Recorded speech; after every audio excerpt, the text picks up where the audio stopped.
오늘 말씀의 제목은 예수님이 일으키시는 기적의 조건이란 제목으로 말씀 상고하도록 하겠습니다.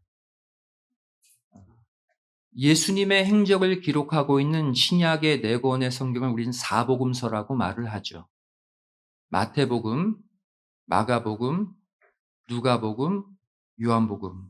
이 네 권의 성경을 보시면 예수님이 일으키신 수많은 기적들이 기록되어 있습니다.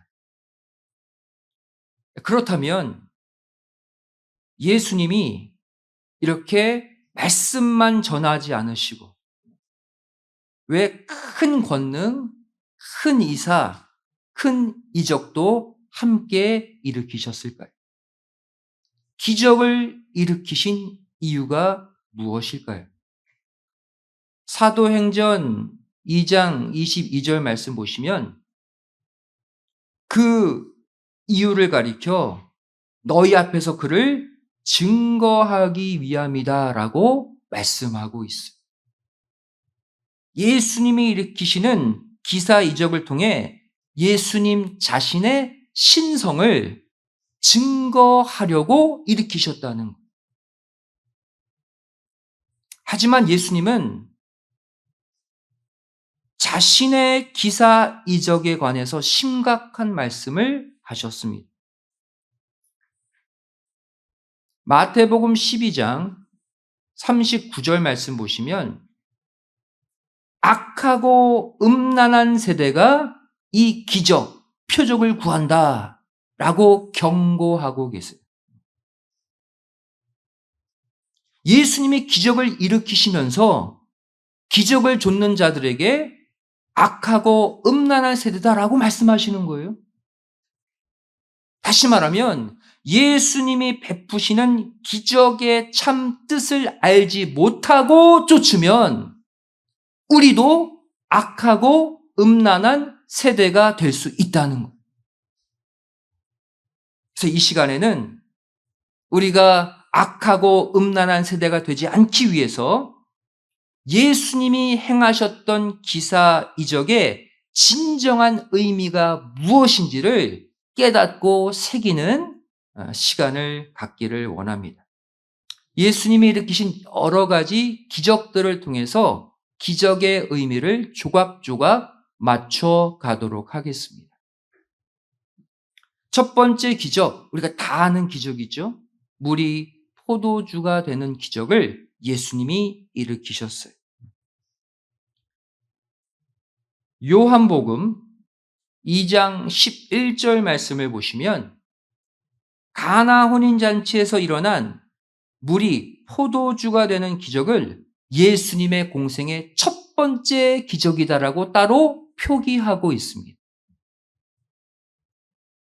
그만큼 이 기적이 구속사적으로 중요한 의미를 갖고 있다는 것이죠.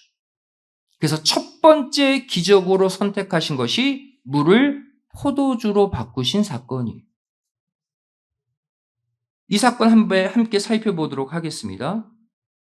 예수님과 제자들과 예수님의 어머니가 혼인잔치, 가나 혼인잔치에 초대받았죠. 손님들이에요. 근데 혼인잔치에서 가장 중요한 포도주가 떨어졌어요. 이 사실을 알게 된 어머니 머리아가 포도주가 떨어졌다라고 예수님께 말하죠. 그때 예수님이 뭐라고 대답하십니까? 요한복음 2장 4절에 여자여, 나와 무슨 상관이 있습니까? 내 때가 아직 이르지 못했습니다라고 얘기하셨어요. 여기서 예수님이 나의 때를 언급하셨습니다. 이때는 헬라어로 호라라는 단어예요. 이 호라는 어떠한 때, 어떠한 시간을 가리키는 단어냐면 하나님의 시간, 하나님이 만세전에 구속 역사를 일으키시는 시간이 카이로스거든요. 그 하나님이 일으키시는 카이로스의 시간을 인간이 깨닫고 믿음으로 받을 때 하나님이 영광을 받으시게 되는데 그때 발생하는 시간이 호라라는 시간이에요. 이해되십니까? 하나님이 구원 역사를 위해서 일으키시는 카이로스의 시간을 인간이 깨달아야 돼. 그 믿음으로 아멘해야 돼. 그때 하나님이 영광을 받으시게 되는데 그때 일어나는 시간이 호라입니다. 다시 말해 요한복음 2장 4절에 예수님이 아직 내 호라의 때가 되지 않았습니다. 무슨 뜻입니까? 현재 나에게 영광을 돌릴 창조주로서의 내 능력을 믿고 영광 돌릴 사람이 아직 나타나지 않았다, 그 뜻이. 그래서 나는 호라의 기적의 시간을 아직은 일으킬 수 없다, 이런 뜻입니다. 이 말씀을 들은 마리아가 곧바로 행동에 들어갑니다. 요한복음 2장 5절 말씀 보시면 그 즉시 그 어머니가 하인들에게 명령하죠. 예수님이 너희에게 무슨 말씀을 하시든 그대로 순종하라. 너희들이 호라의 시간을 이루어 드리라는 거예요. 이 말씀을 하고 있는 어머니 마리아가 먼저 예수님의 신성을 믿었다는 것이죠. 그리고 그 말을 들은 하인들이 결국 예수님의 신성을 믿고 순종하게 돼요. 이제 호라의 시간이 만들어질 준비가 됐습니다. 그래서 예수님은 이제 호라의 시간을 다음과 같이 만드셔요.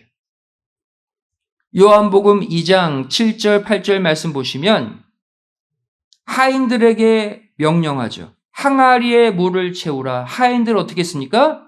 아구까지 물을 채웠어요.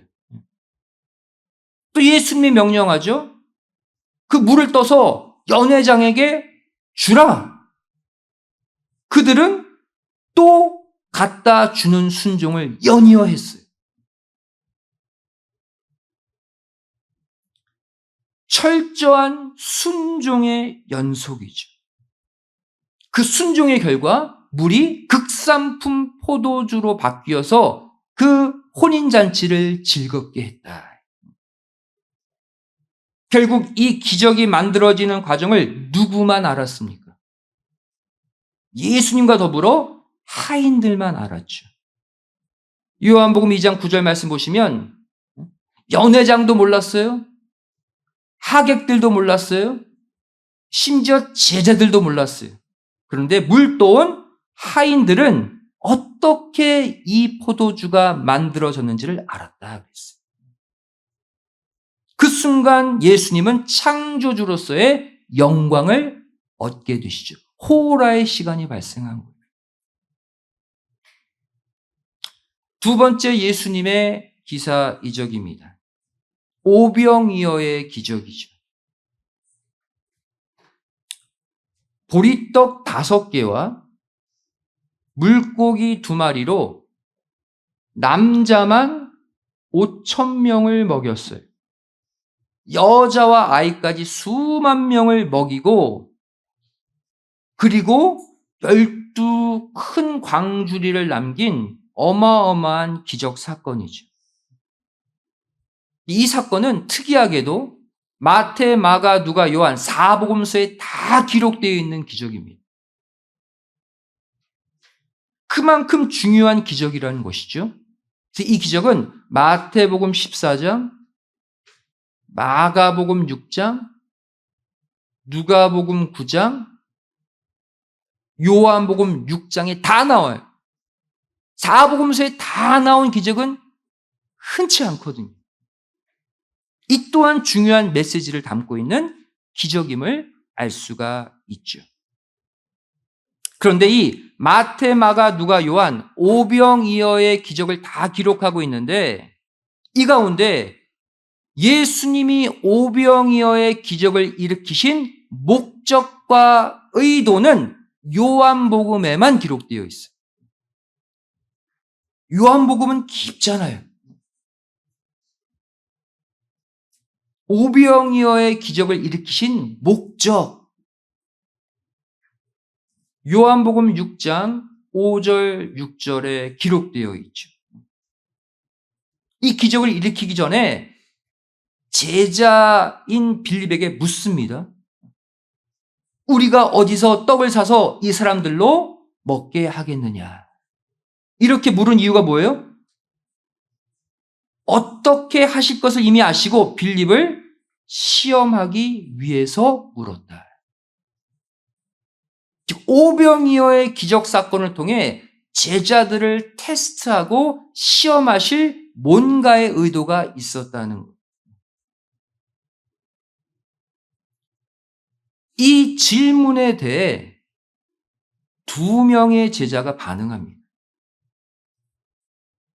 근데 이 반응들은 오늘날 예수님의 제자로 자처하면서 하나님의 기적을 소망하는 우리 성도들이 보일 수 있는 반응들이, 아까 얘기했죠? 기적에 대해 올바로 반응해야지 잘못 깨닫고 잘못 반응하면 악하고 음란한 세대 된다.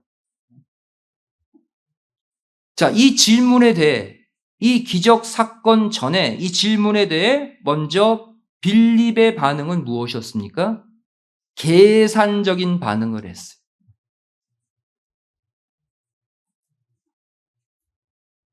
요한복음 6장 7절 말씀 보시면 빌립이 대답합니다. 지금 남자만 5,000명이고 지금 수만 명이 모여 있는데 각 사람들로부터 200데나리온의 떡을 모아도 부족하겠습니다. 그랬어요. 힘들겠는데요.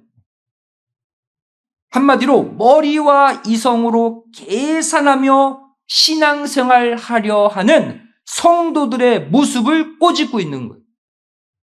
그럼 신앙생활 계산하지 마세요.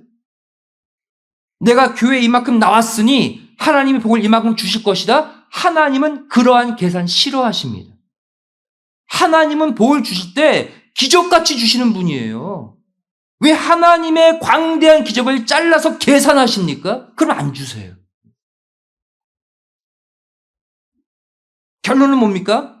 아무리 계산해도 답이 없습니다. 안 된다라는 결론이죠. 두 번째, 이번엔 예수님의 이 질문에 또 다른 제자 안드레가 반응합니다. 안드레의 반응은 불신의 반응이에요. 안 됩니다. 요한복음 6장 8절부터 9절이죠. 샅샅이 뒤져봐도 한 어린아이가 갖고 있는 오병이어밖에 없어요. 보리떡 5개와 물고기 2마리. 이거 가지고 남자만 5,000명, 여자와 아이까지 수만 명 어떻게 먹입니까? 불가능합니다. 불신의 반응을 보였죠. 결론은 뭐예요? 또 안 된다는 거예요. 각자의 반응은 조금씩 달랐지만 결론은 안 된다는 거예요. 그런데 마지막 3번째 사람의 반응이 나옵니다. 오병이어를 갖고 있었던 아이의 반응이죠. 어떤 반응이에요? 믿음의 반응이 믿음의 반응. 생각해 보세요. 다들 빈손으로 왔는데 이 아이만 도시락 싸갖고 왔어요. 자기 먹으려고. 그런데 제자들이 딱 다니면서 달라고 그러는 거예요. 왜 줍니까? 5,000명 성인 남자들 먹이려고? 안 주죠. 왜 줬을까요? 이거를 예수님께 드리면 예수님이 이것을 가지고 기적을 일으키실 것이다. 믿었기 때문에 아이가 바친 거예요. 결국 예수님은 창조주 앞에서 계산기만 두드리고 있던 빌립을 지나치셨고, 또 불신의 마음으로 안 됩니다 따진 안드레를 지나치셨고, 결국 순수한 마음으로 자신의 오병이어 도시락을 아낌없이 바친 한 어린 아이의 믿음을 터삼아서 수많은 군중 먹이고 12개의 큰 광주리를 남기는 기적을 일으키신 거예요.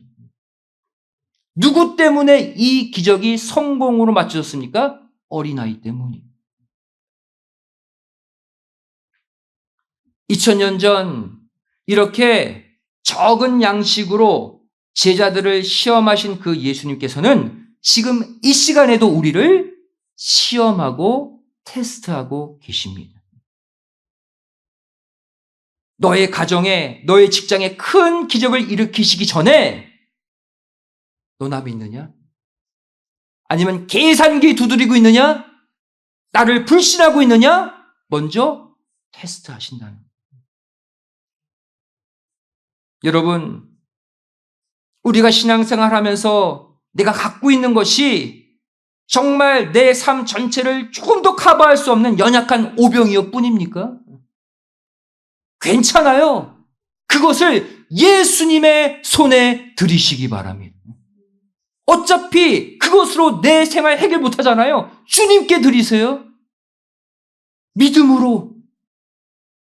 그러면 주님께서 여러분의 가정뿐 아니라 주변에 있는 수많은 사람들까지 다 채워주시고 12개의 큰 광주리도 또 채워주시는 큰 기적을 여러분에게 일으켜 주실 줄로 믿습니다. 믿으면 기적이 일어나요.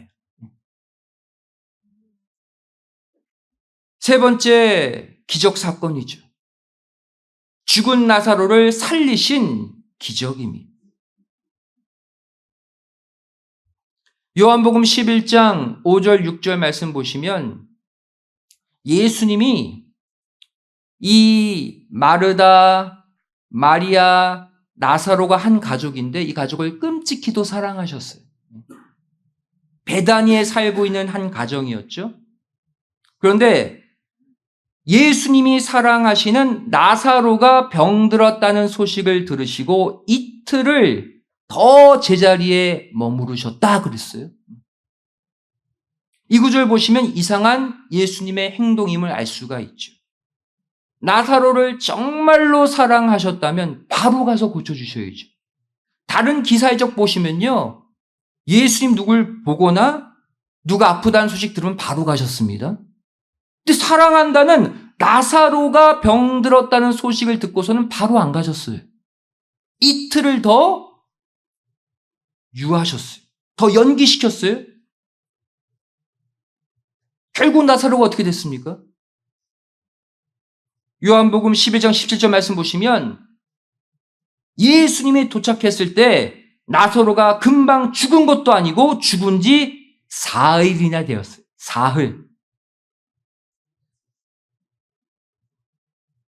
시체가 썩어서 진동해요. 냄새가 진동합니다. 한마디로 예수님이 도착하셨을 당시 나사로의 몸은 인간의 상식으로는 절대 회복 불능의 상태가 되었어요. 죽어서 살이 썩고 있어요. 사일이 지나서. 어떻게 살립니까, 인간적으로? 그렇다면 왜 예수님은 당신이 사랑하는 나사로가 죽은 지 4일이나 되도록 그 몸이 푹푹 썩도록 왜 내버려 두셨을까? 이것도 의도가 있겠죠. 첫 번째 이유, 바로 예수님 자신이 병든 자만 고치시는 분이 아니라 죽은 자도 능히 살릴 수 있는 생명의 주관자임을 깨우치기 위해, 알려주기 위해 일부러 늦게 도착하신 거예요. 예수님은 어떤 분이다? 막 죽은 자만 일으키시는 분도 아니고 죽은 지 4일이나 되어서 푹푹 썩은 시체도 살릴 수 있는 분이다. 이거 보여주시려고 일부러 더 기다리셨다 가신 거예요. 두 번째 의도입니다. 바로 마르다와 마리아의 신앙을 점검하고 고쳐주시기 위해서 이렇게 하셨어요. 왜? 이들을 그만큼 사랑하셨기 때문이죠. 나사로, 자기 오라비 나사로가 병들었다고 진작 보고했는데 예수님이 늑장 부리다 늦게 왔잖아요. 그죠? 그래서 죽은 지 한참 후에 온 예수님께 마르다와 마리아가 똑같이 따집니다. 요한복음 11장 21절 말씀 보시면 마르다가 뭐라 얘기합니까? 주께서 여기 계셨다면 내 오라비 나사로가 안 죽었을 것입니다. 따지죠. 그럼 마리아는 좀 나은가? 요한복음 11장 32절 말씀 보시면 마리아도 똑같이 얘기하죠. 주님이 여기 계셨더라면 내 오라비가 죽지 아니했을 것입니다. 마르다, 마리아 자매 모두 예수님을 원망하고 탓했어요. 즉 이들은 예수님이 죽은 자를 살리시는 분으로 믿지 못했다는 것이죠. 결국 예수님은 다음의 말씀으로 이들의 믿음을 고쳐주시고자 하셨습니다. 요한복음 11장 25절 26절이죠. 나는 부활도 일으킬 수 있는 존재고 영원히 살 수 있는 영생도 줄 수 있는 존재다. 나 믿으면 죽어도 내가 살릴 것이고 살아서 믿으면 영원히 죽지 않게 하겠다. 믿느냐? 이 말씀을 듣고도 이들은 믿지 못했어요.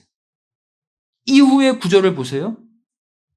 요한복음 11장 39절 40절 말씀 보시면 예수님이 돌을 옮겨 놓으라 그랬죠. 무덤을 가로막고 있는 돌. 그 안엔 나사로의 시신이 있습니다. 이 말은 뭐예요? 나사로 살리시겠다는 얘기잖아요. 이 정도 액션 하셨으면. 그럼 누가 나서서? 마르다, 마리아가 나서서 여러분들 돌 좀 옮기시다 해야 될 거 아니에요? 안 그랬어요. 마르다가 뭐라고 말합니까? 죽은 지 4일이나 되어서 푹푹 시친 시신 썩는 냄새 나요. 이때 예수님 뭐라고 말합니까? 야, 네가 믿으면 하나님의 영광을 보리라고 하지 않았느냐? 왜 못 믿냐? 지금 예수님과 마르다가 알교하고 있죠. 예수님은 끝까지 내가 기적을 일으킬 테니 믿어라 그러고 있고 마르다는 끝까지 못 믿겠습니다 그러고 있어요. 못 믿으면요 기적을 일으킬 수가 없어요. 여러분, 전능하신 하나님도 기적을 일으키는 조건은 뭐예요? 믿는 자가 있어야 돼요. 이 상황만 보면 나사로를 살리기 힘든 상황입니다. 그런데 그 다음 구절 41절을 보시면 돌을 옮기는 사람들이 나와요. 예수님의 말씀을 듣고 예수님의 말씀을 믿고 그 큰 돌을 옮긴 무명의 사람들이 나옵니다. 요한복음 11장 41절이죠. 그들이 돌을 옮겨 놓았다. 이름은 안 나옵니다.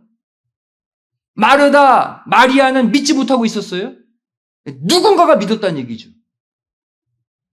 믿었으니까 돌을 옮겼을 거 아니에요. 나사로 살릴 것을 믿었기 때문에.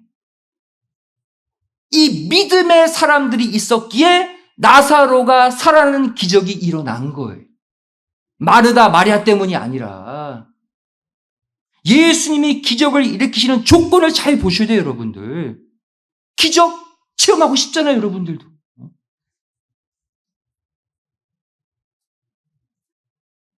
결국 돌을 옮겨 놓은 이후에 예수님이 편하게 역사하셨죠. 나사로야 나오라. 나왔어요. 돌을 옮긴 사람들이 있었기 때문에 기적이 가능했다는 거예요. 여러분, 우리도 마찬가지입니다. 우리가 이 땅에 수많은 일들을 하면서 어떤 문제를 해결하고자 할 때 너무 늦었다, 이젠 안 된다 할 때가 있죠. 하지만 하나님께는 늦은 것이 없다는 것을 믿으시기 바랍니다.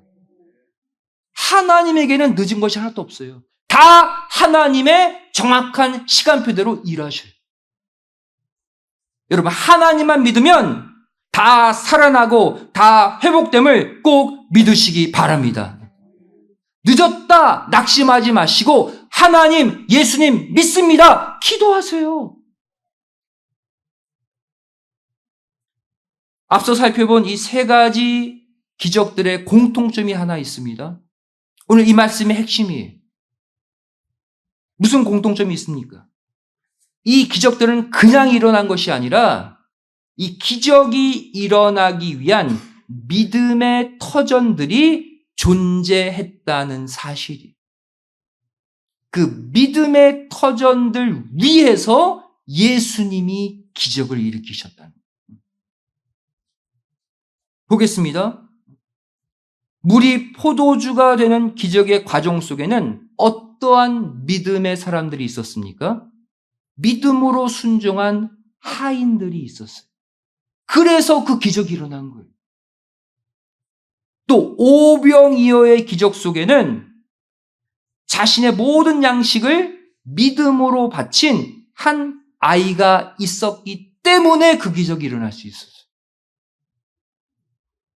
또 죽은 나사로를 살리는 기적에는 마르다, 마리아가 아니라 이름도 기록되지 않은 믿음으로 무덤에 돌을 옮겨놓은 무명의 사람들이 존재했기에 그 기적이 일어났다는 거예요. 하나님, 예수님이 일으키시는 기적의 조건이 뭐다? 그것을 믿어주는 사람이 있어요. 하나님의 기적은 그 능력을 믿는 믿음의 사람들이 존재할 때에만 일어납니다. 하나님이 능력이 부족해서 기적을 못 일으키시는 게 아니라 그 기적을 믿고 깨닫는 사람이 없기 때문에 안 일으키신다는 거예요. 여러분이 지금 살펴본 이 기적의 주인공들이 되고 싶으십니까? 아멘? 그렇다면 다른 거 없어요. 그 기적을 일으키시는 하나님의 능력, 예수님의 능력을 의심치 말고 믿으시기 바랍니다. 믿어야 돼요. 늦었다고 생각하지 말고 불가능하다고 생각하지 말고 그냥 믿고 맡기세요. 어차피 내 힘으로 안 되잖아요. 그 순간 떨어졌던 인생의 포도주 다 채워지고 부족했던 양식 넘쳐나고 죽어서 썩은 냄새가 진동하는 내 주변 상황들이 모두 살아나는 진정한 기적이 일어날 줄로 믿습니다. 이 기적 여러분들의 것이 믿으면. 그런데 앞서 말씀드렸듯이 하나님은 기적을 일으키시기 전에 반드시 저와 여러분에게 요구하시는 것이 하나 있습니다. 믿어야 되지만 또 다른 게 하나 있어요. 뭡니까? 바로 믿음으로 하는 헌신과 수고의 행동이 먼저 있어요. 뜻을 위한 헌신과 수고의 행동. 물이 포도주가 되는 기적에는 아구까지 물을 채우는 헌신, 수고가 있었죠. 오병이어의 기적 이전에 오병이어를 꺼내서 바치는 수고가 있었잖아요. 또 어마어마하게 큰 무덤을 막고 있는 돌을 굴리는 수고가 있었기 때문에 나사로가 살아난 거 아닙니까? 마찬가지. 하나님이 우리의 삶에 기적을 일으키시기 전에 아버지 하나님의 뜻을 위한 헌신과 수고를 먼저 요구하고 계심을 믿으시기 바랍니다. 먼저 수고, 헌신을 보이라는. 앞서 말씀드렸듯이 오늘부터 구속사 말씀 사경회를 위한 21일 릴레이 금식기도 시작입니다. 감사하게도 여러분들 저 뒤에 이름들 다 적어주셨어요. 이번 집회를 통해서 이 성전의 빈자리가 가득 채워지는 부흥의 기적 일어날 것을 꼭 믿으시고 그 기적을 위한 헌신과 수고를 먼저 20일 안에 하시기를 부탁드리겠습니다. 예수님이 부흥의 기적을 우리 교회에 일으키고 싶어 하시는데 먼저 우리의 헌신과 수고를 요구하셔요. 여러분들 지인들에게 연락하는 수고 하셔야 됩니다. 밥 사주는 수고도 하셔야 돼요. 냉담한 반응에도 웃고 다시 연락하는 수고 하셔야 돼요, 여러분. 이러한 수고로 여러분이 이번 말씀 사경회 때 사람들을 강권하여 데리고 오실 때 여러분의 인생의 문제들도 함께 해결되는 기적이 일어날 줄로 믿습니다. 오늘 이 밤에 믿고 기도하셔서 꼭 이 기적의 응답을 받고 돌아가는 모두가 되시기를 주님의 이름으로 간절히 축원드리겠습니다. 기도하시겠습니다. 사랑하신 아버지 하나님, 저를 오늘 예수님이 일으키신 수많은 기적들 속에서 그 기적을 간절히 소망하는 우리에게 요구하시는 것이 무엇인지를 깨닫게 하여 주심에 감사드립니다. 죽어가는 내 가정, 내 직장, 내 건강, 내 모든 삶이 아버지 하나님 손에 맡겨지는 순간 기적처럼 살아날 것을 먼저 믿는 우리가 되게 하여 주시옵소서. 그리고 믿는 것뿐 아니라 아버지 하나님이 원하시는 헌신과 수고를 먼저 해드림으로 말미암아 그 기적을 체험하는 주인공 된 삶을 살게 하여 주시옵소서. 이제 구속사 말씀 사경에 아버지 하나님이 가장 기뻐하시는 기적, 영혼 구원의 기적을 저를 준비하고 있습니다. 그 영혼들에게 연락하는 수고, 강권하는 수고, 그들을 위해 금식하며 기도하는 수고 아낌없이 할 때 이번 21일 동안 우리가 체험하지 못했던 내 인생 최고의 기적을 함께 체험하는 복된 21일이 되게 하여 주시옵소서. 간절히 빌고 소망하오며 사랑 많으신 예수님의 이름으로 기도드리옵나이다. 아멘. 하나님 끌어보겠습니다.